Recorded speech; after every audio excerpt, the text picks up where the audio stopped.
What's up, fellow PvP priests? This video is going to be a little in-depth analysis on the spell Mindgames. It is the priest venthyr covenant ability, and it's by far one of our most important spells. I wanted to make this video because it occurred to me that a lot of people that I've played with this season, even rank 1 multi-gladiators, whatever, they don't fully understand how it works. So I wanted to kind of clarify what the spell actually does, and then move on to some more in-depth uses of the ability and how to properly and effectively set up kills in 2v2 or 3v3 arena with the spell. So let's take a look at the tooltip here and clarify what this ability actually does. So it assaults an enemy's mind, dealing 6.8k shadow damage and briefly reversing their perception of reality for the next 7 seconds. It's actually 5 seconds without the shattered perceptions conduit, but I'll talk about that later. The next 9.3k damage they deal will heal their target instead, so any damage you do converts to healing on whatever you're hitting. And the next 9.3k healing you do will do damage to the target instead. So the misconception that I've actually run into a lot is that when I have Mindgames on me, or when Mindgames is on one of my DPS in arena, the healer will see it and instantly just freak out and like trinket and dispel it because they think that they can't heal them. It doesn't make any healing you receive do damage to. It only makes the healing that you do damage to you. So any self-healing you have with Mindgames up is going to do damage to you. Now this is why this ability is so strong right now, and mostly because classes like Rep Paladins and Boomkins, lots of self-healing classes are kind of rampant on the ladder right now, and they're super hard to kill. So if you're able to get a Mindgames off at the opportune moment, you can make them essentially not heal themselves at all or do damage if they don't realize. So that is one thing I wanted to clear up there. As far as what you can do as a Shadow Priest to negate it, our Fade is the same cooldown as Mindgames. So if you see that you're getting Mindgames, not a bad idea to Fade right at the end of the cast. So that just gets immuned and you don't have it. The Priest misses out on that damage and you can kind of go along with your day and not be Mindgames. The other thing you can do as a Priest is try to mass dispel the CC off of your healer, and given how big this radius is, you might be able to dispel yourself at the same time.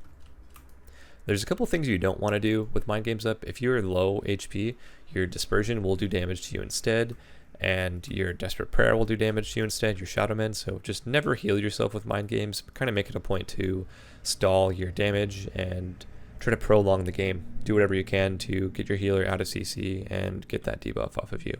But like I said, if your healer is kind of torn between using a global to dispel you or to heal you, it might be better to kind of get some healing out first and then dispel you, unless you've already dispersed. In that case, maybe they want to get that dispel off. So now that we've talked about the spell a little bit, let's go into how we can use it in arena to actually set up some kills. So we just talked about how you cannot disperse with Mindgames up, otherwise it'll kill you if you're low enough HP. I see that this priest has already used Fade, which means he has no way to avoid the Mindgames. All I'm going to look to do is get my CC out on the healer. Stun and Silence are the same cooldown as Mindgames, so you should always be looking to line this up here. That way the healer can't get the dispel off. So I push into the healer, PI, Mindgames, Shadow or Death, and he dies through Dispersion. Now Death still hits pretty hard through Dispersion, so don't give up if you see Dispersion go off. I'm going to replay it here to show my burst right there. And I didn't even have time to really get the silence off, and we just went right there. So even if the pally had trinketed, I was ready to silence his trinket. One thing I really want to emphasize in this video is understanding the self-healing that every class has. Fire mages have Cauterize, so when they go to 0%, they are healed back to 35% HP. And with Mindgames up, that heal is going to do damage, so they're just going to die. They're going to hit 0%, and it's going to hit them again when the Cauterize procs with a 9k damage, and they will instantly fall over. Let's replay that with another small breakdown. Take a look at my Omnibar. There's no interrupts. I'm super far from the Paladin. I've just feared the Priest, and I'm about to silence the Ret, so he cannot dispel it. I have PI up. I should have PI'd and then Mindgames, but in any case, we still get the Mindgames off, and it's going to instantly proc the Cauterize and kill him. You don't even get to see the Cauterize debuff. I really like this next example because I'm not actually going to use Mindgames on the target that we're killing. I'm going to use it on the off healer, which is the Feral Druid. Now, Hunters have an ability that will remove all of the magic debuffs on them, and they can use it every 30 seconds, so using it on the Hunter isn't that effective. I'm going to use it on the Feral here to stop his healing on the Hunter. Let's slow down, play it back, see what happens. Cross CC both the DPS, fear the Feral, silence the Priest. The Hunter's stunned, he can't kick me. Feral misses his kick out of the fear, and he starts spam regrowthing the hunter. He uses his predatory swiftness proc to heal the hunter, and instead of healing him, it kills him. And he even tries to cast another heal, but it's too late at that point.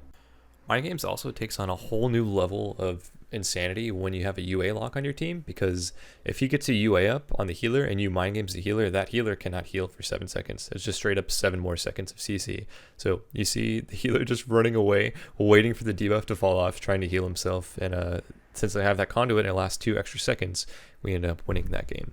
So that probably looked very easy and simple and straightforward, but there's actually a lot of work that has to go down here, because we have to get rid of grounding totem here, kill that instantly, then we have to fake 2 interrupts. So the warrior misses his pummel, and then I fake the shear here, and this is going to be what secures us the win. Now if I get kicked here, this pally lives 100%. He trinkets the silence, but guess what? He's CC'd for 7 more seconds with Mindgames.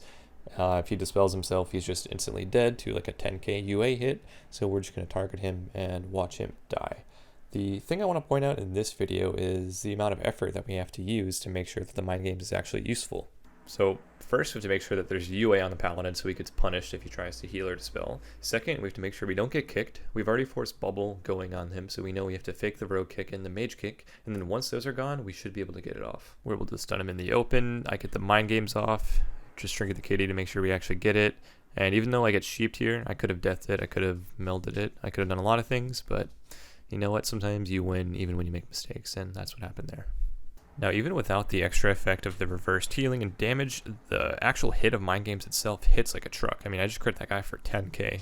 And there's a couple things you could do to amp your damage. If you're in void form, you have increased spell damage. If you put a void bolt up, you have increased 10% damage from the hungering void.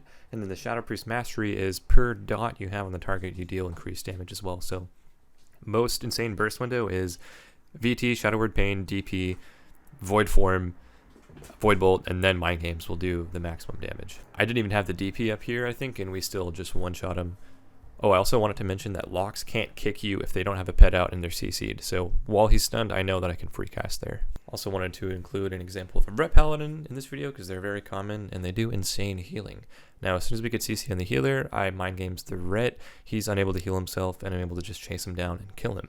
I think had I not Mindgames there, he runs behind the pillar and heals himself for 100% of his HP.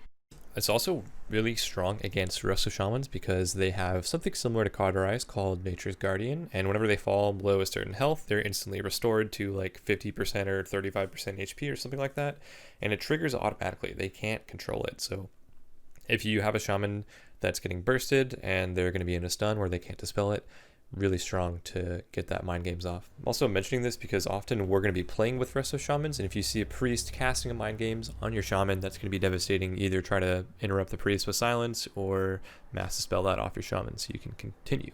I think we will close the video out on that note. There's a lot of stuff we didn't cover in terms of self-healing from certain classes, but if you have any questions, feel free to post a comment on the video or hop in our Discord that I'll put in the description. We've been pretty active in there. There will also be a link to the stream where we've been streaming almost every night doing Shadow Priest 3v3 Arena. I've been playing tons of comps, trying to learn some stuff. We played a lot of Shadow Play last night, so check that out. Let me know if you have any suggestions for videos or something you want to see from me. Thank you.